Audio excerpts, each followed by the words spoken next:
is the end-to-end data and analytics. And last but not least, I want to hear a big round of applause. Our fourth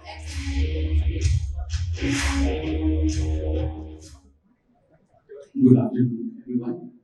This is a very critical time for all of us because all of us are in between lunch and you.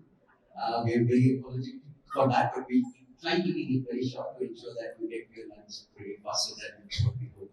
We're running a little late, but we will try to sneak in faster enough now. Coming back to the panel discussion, thank you very much. Good afternoon, everyone. So to have you bright faces out here. Thank you so much. The topic of discussion, data, such a small word but with so much impact. This is very, very critical for all of us to understand how we handle data, how we use data, and the current decade that we have, running decade, that is the most explosive decade that we have in human history that we can see. How effectively are we using this data? As you rightly know, if you are using a free product, you yourself are a product, and you're creating so much data for the companies that you're using as a free, even if it's a great product, there is a lot of consented data, unconsented data. There's a lot of data that is being flowed in, and especially in our sector. How effectively are banks and insurance companies using this data in the right manner to ensure that we are creating the right channel and the right products for the consumers that we have processed? Are we doing it? So that brings to the topic of our discussion today, is how optimally and effectively we are using data to ensure that the right product fits are created for the right set of customers that we have in our sector.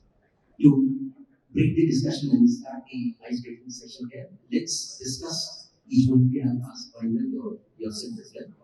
What is how effectively, first of all, how effectively are you using the data that is coming onto you and creating the right products for the right mix of the customer?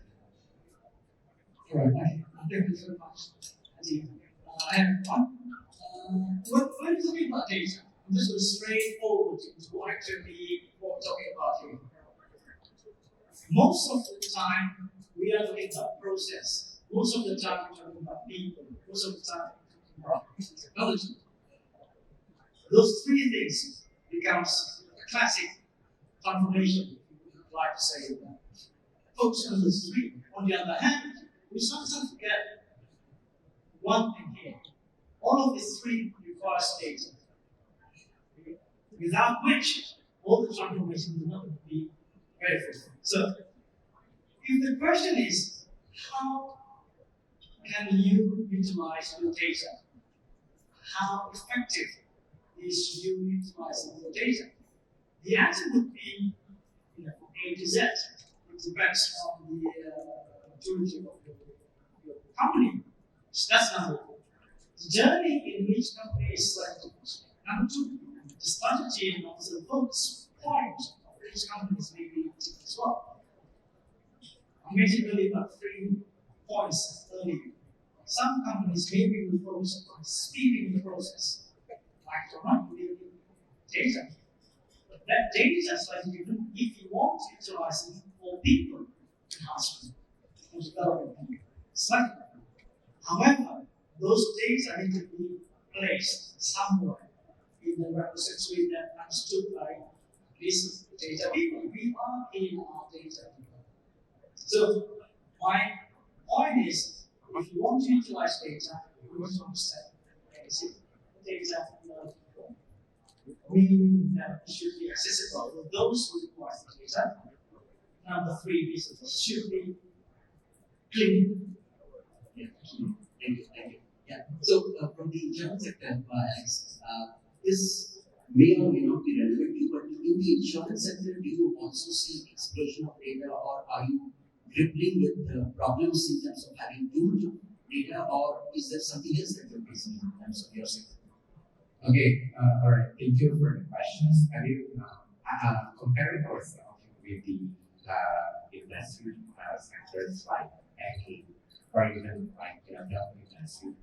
I must say the trend of the acquisition is not there yet because actually, for insurance industry, most of your decision is much famous focusing on the structured data.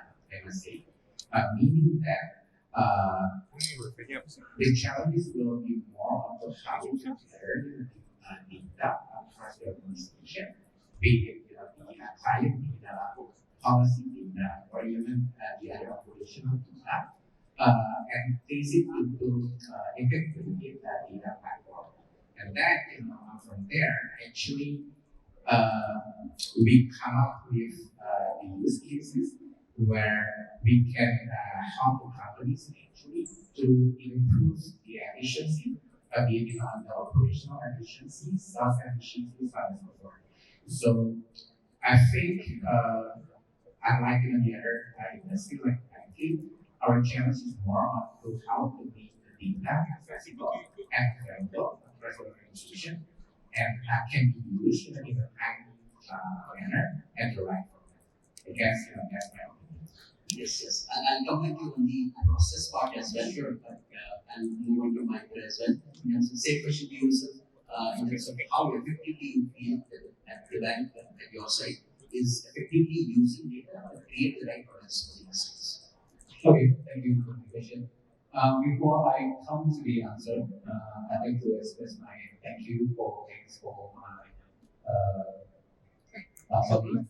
This is because for your kind information that Sonny used to be my supervisor when I was working for Maybank a couple years ago, and during my service in Maybank, he was very supportive of me, and I think that's the way that he made me to make I get this day. So thank you for Sonny for your time. Okay, in terms of data, I believe that to develop a data-driven organization, then it is we can do it in our time. Yeah. We have several times to develop it. And one thing that we have we have three major factors. The first is the vision first, and then the second one use cases, and the third one is enabling factors. We did a use we did a vision, clear vision. The vision from BGN is we have a customer-centric vision. This is what we want to do next. We want to understand what our customers need and offer them the right financial solution. And then it comes to the use case that we can prioritize what kind of use cases that we can offer to the customers. And then the third one is enabling factors. We have three enabling factors. The first is organization, and then the second one is people, and the last one is technology. Technology and business process are closely related enabling factors that we try to develop all of these enabling factors. Thank you. Pramod, you're in the middle of all this. Perfios does a lot of data analysis and helps insurance companies and banks. So, how effectively you see this point where, in terms of how effectively are you helping your customers to deal with data effectively? Thank you, and very good afternoon to everyone. It's great to be present in person. 2 years of doing all these online sessions. So it's great to be in person here with all of you. I'm in a very interesting state. We are in the business of solving financial problems. So all of the gentlemen on the stage here are in some way plans for us.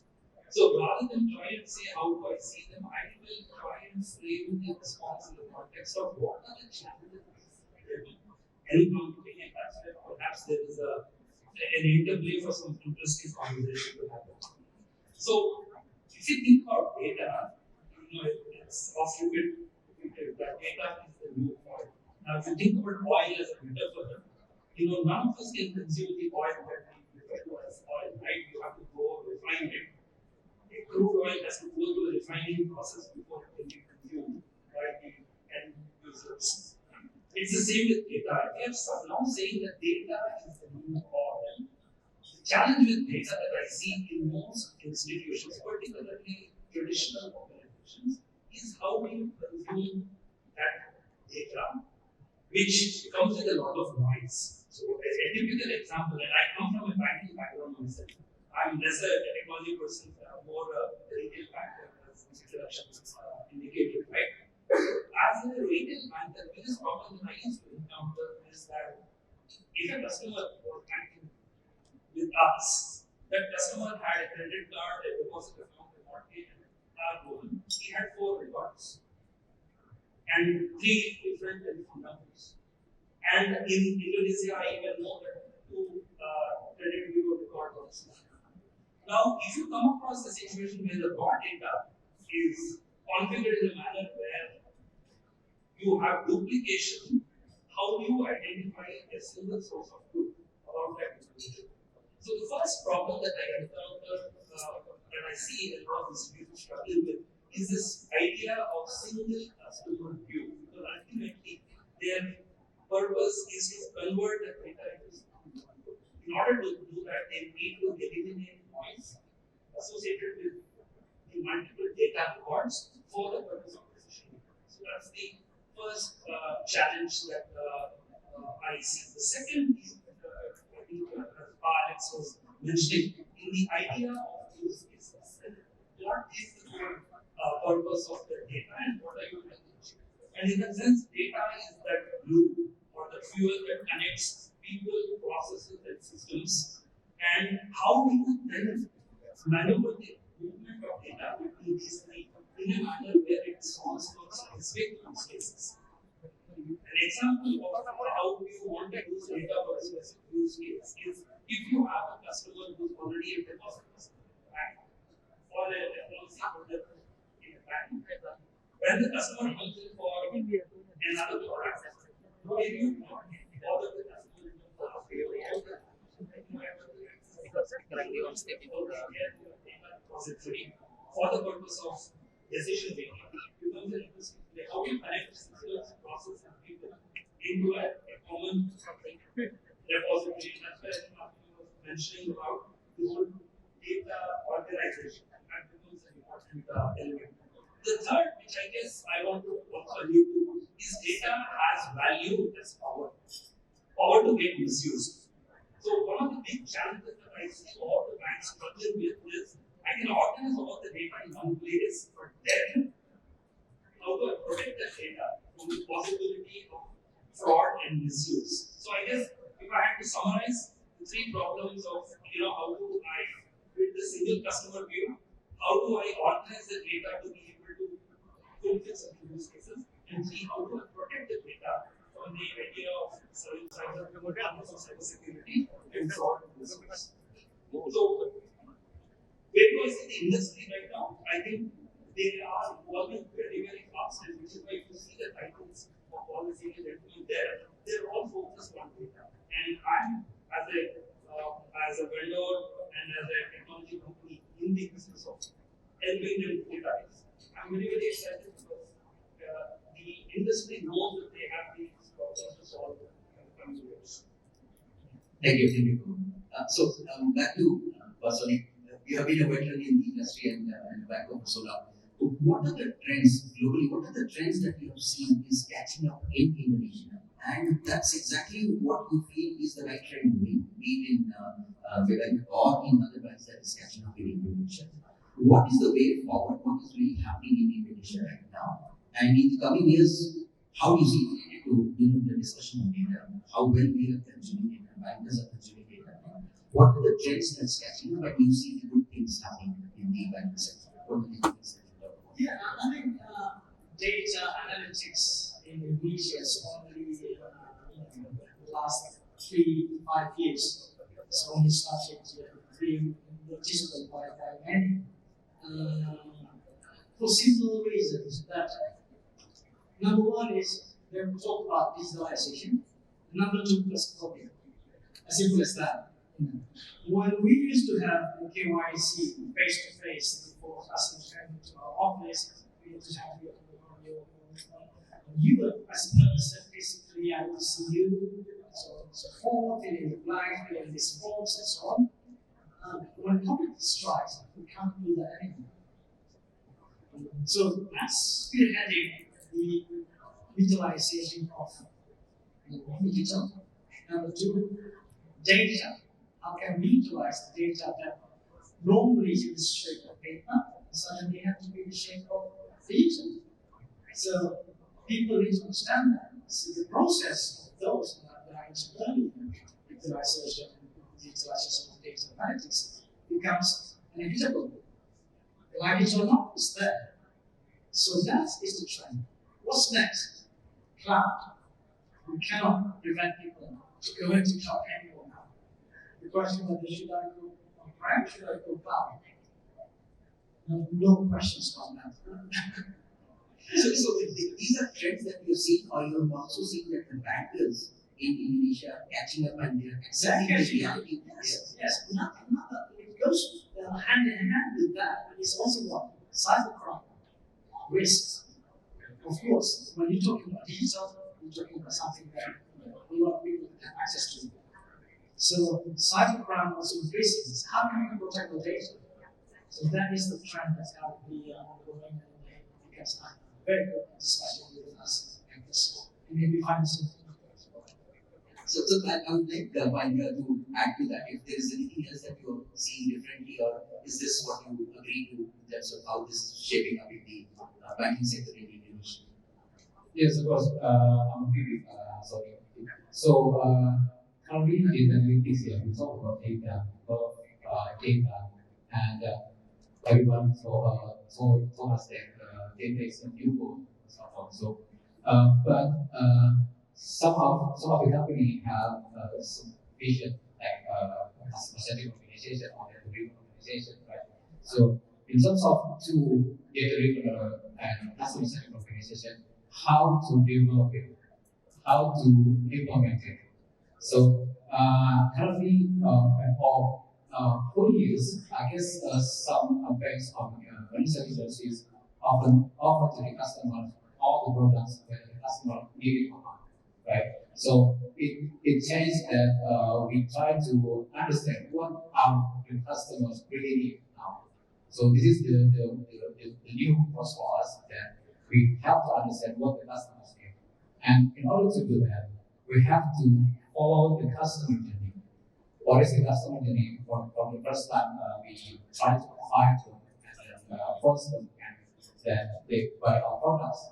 And then after that, we do some kind of onboarding programs, for example, or some kind of retention and anti-churn campaign like that. We follow the customer journey. And then the second one, we have to understand the customer life stage.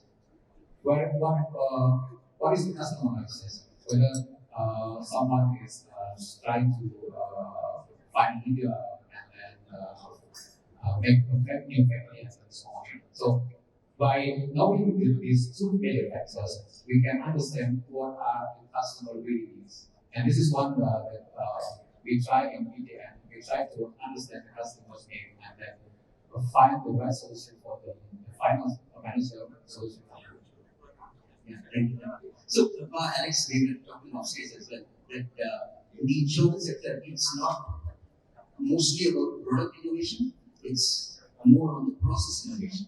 So, in terms of how you see the processes getting evolving, and in terms of how digitalization is helping, what are the main areas where processes are getting innovated in the insurance sector? So please talk about that in terms of how effectively you're seeing processes getting innovated. Yeah, I think that's part of our statement, I guess, where unlike banking industry, where the product innovation can usually find, but in the insurance sector, which classified as one of the heavily regulated industry, right? So I think we are not having so much in product innovation, but instead actually we can also use the data to help the company to innovate the process. One of the examples that we have in our company, when I started, to join the company, we built the recommendation engine actually that can help the claim analysts to speed up the decision-making process. So by using our recommendation engine, actually, we already able to assign the claim score for each of the claim application, and then analyze the potential of frame fraud as well. And by using the historical data of our customers, we already have the ability to identify which group of clients that potentially do the excessive pay as well. So by using this engine, actually, yeah, of course, the decision making for the claim processes again is data, and that's data plays its role to support the innovation on the process eventually across the organization. Yeah, thank you, Mark. Pramod, I would like to pick you in here. I do understand that the insurance claims product is one of the most innovative product that has come from Perfios' product team. How effectively is Perfios managing that area where process innovation is so critical and claims management as even Alex is also talking about? How effectively Perfios is managing that scenario? Great question. This allowed me to actually expand a little on the point of what is the challenge that the industry is facing today. See, there are two types of emerging institutions. One is the traditional legacy organization who control the customers. There are lots of customers, but their processes are old world because they are in existence for multiple years. The other is the new age technology, digital first kind of companies where everything that the technology company tries to do is digital. The application, customer onboarding, information flow, right to the back end is completely digital. Now, for the new age company to build a digital stack of decision making is very, very easy because the information of the customer is digital at source, the transactional behavior is tracked digitally, and therefore any decision making with regards to bringing the customer new products or solutions or innovative experience is all manageable on a digital stack. But for a legacy organization, how do you deal with it? Because if you're talking about the customer onboarding, which happens in the branch, or the claims process, which happens through a service entity, there is information flow happening, but somewhere that information has to get utilized in an accurate, controlled manner so that the decision models can be deployed. And that's where I think Perfios over the last decade or so has been focusing on what I call the first mile digitization. The idea is, can we help the traditional industry in terms of being the bridge between the traditional hybrid analog data that comes through the front-end sources? Can we digitize that with hyper accuracy in a completely controlled, secure manner so that this information that comes into the system is accurate digital source for them so that they can deploy their digital ones. And in the context of health insurance, for example, if you think about it, when a customer puts in a claim, that claim comes through a sort of a scan image to the back office, and then they have to build a process innovation around how to clear a claim in the fastest possible time, while ensuring that the interests of the organization, the insurance company are protected, not in terms of identifying issues of fraud, waste, or overuse. Now, that process we have tried to do by ensuring that we take the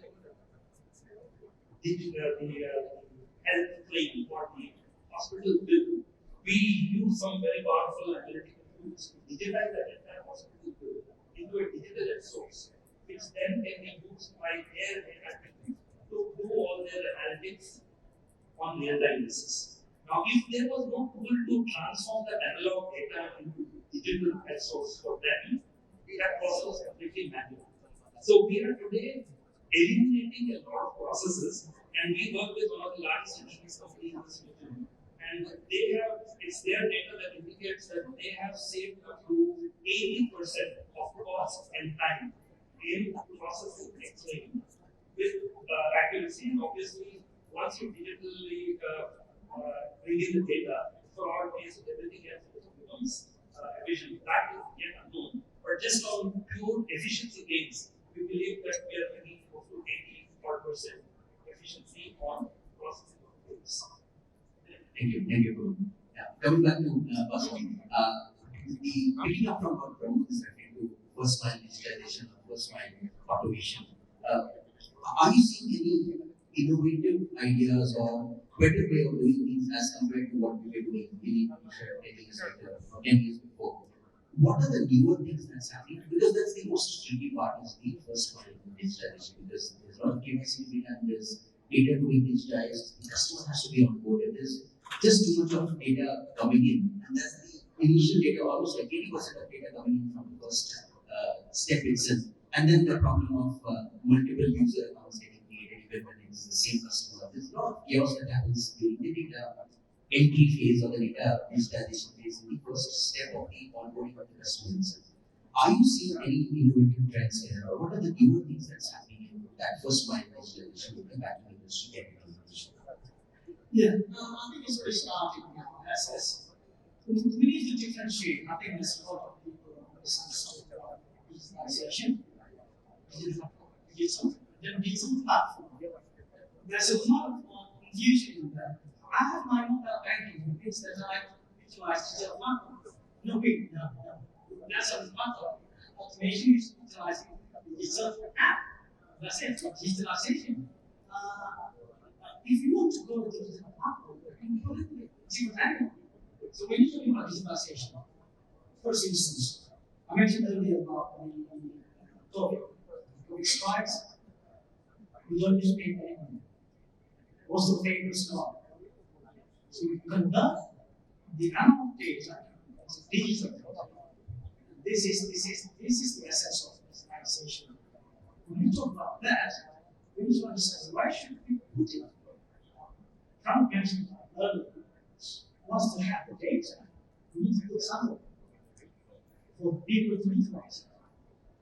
How to cleanse the data? When you look at the paper, you know, okay, it's password format, right? It's digital data. Implications, easily. One of the biggest cases. Implication and the right access. Yeah, immediately. Is it accessible to the right people at the right time? I mean, is it randomly available or is it accessible in the right phase and the right moment whenever it is needed? The question would be how one person have to unique code. They call it unique, but ends up with exactly it's not unique. I mean, everybody here, if I may ask questions, must be in your organization have application. I'm saying, I mean, there's still in that. So, that's a challenge that we want.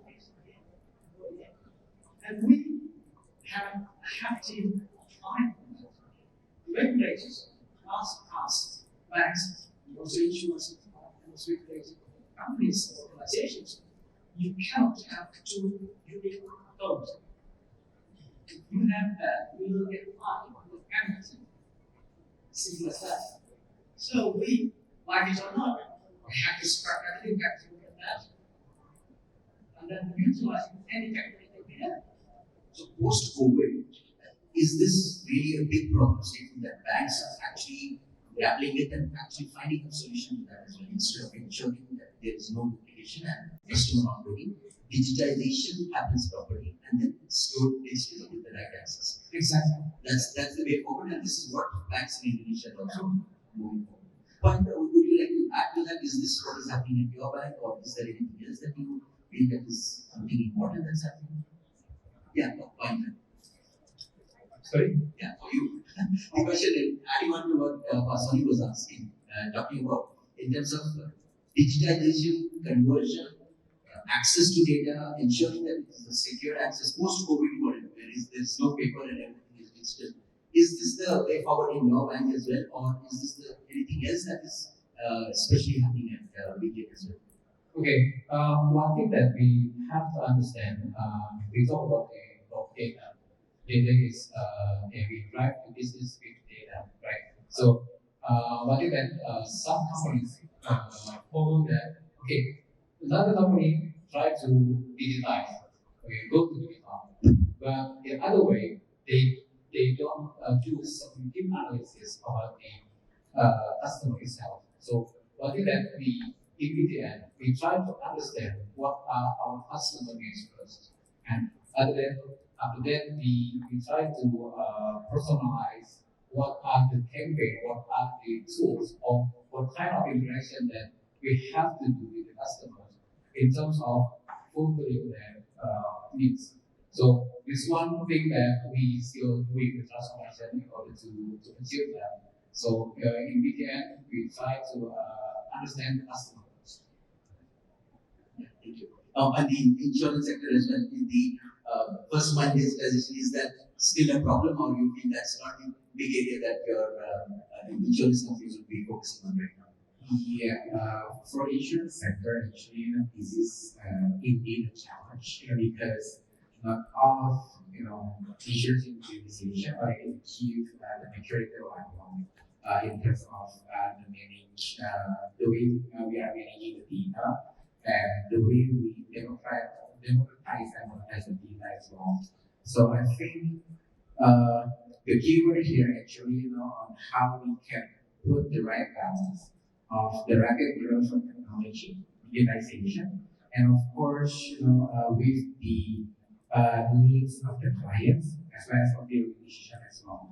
Because without putting the right mindset, the right skill set, and you know, I think it's quite challenging for us to monetize and monetize the data as well.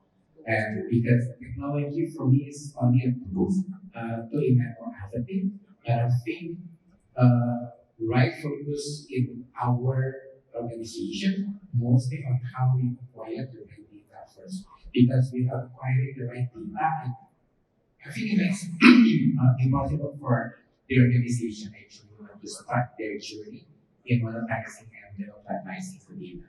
I think that's from me. Thank you so much. It's just time's up for me. Unless there are questions from the audience, I would like to wrap up the discussion. Are there any questions from the audience?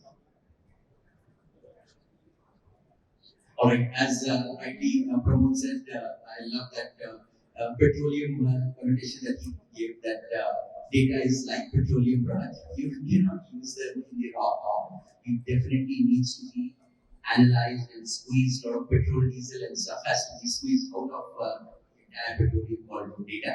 And the effective way of using each and segmented parts of the data explosion that we are seeing in this decade and in the future as well is very, very important for each one of us, not just technology product companies, also for insurance companies and the bankers in Indonesia. With that, I would like to thank everyone and thank the panelists for having a great session in the last 40 minutes. Thank you so much for your time. Thank you.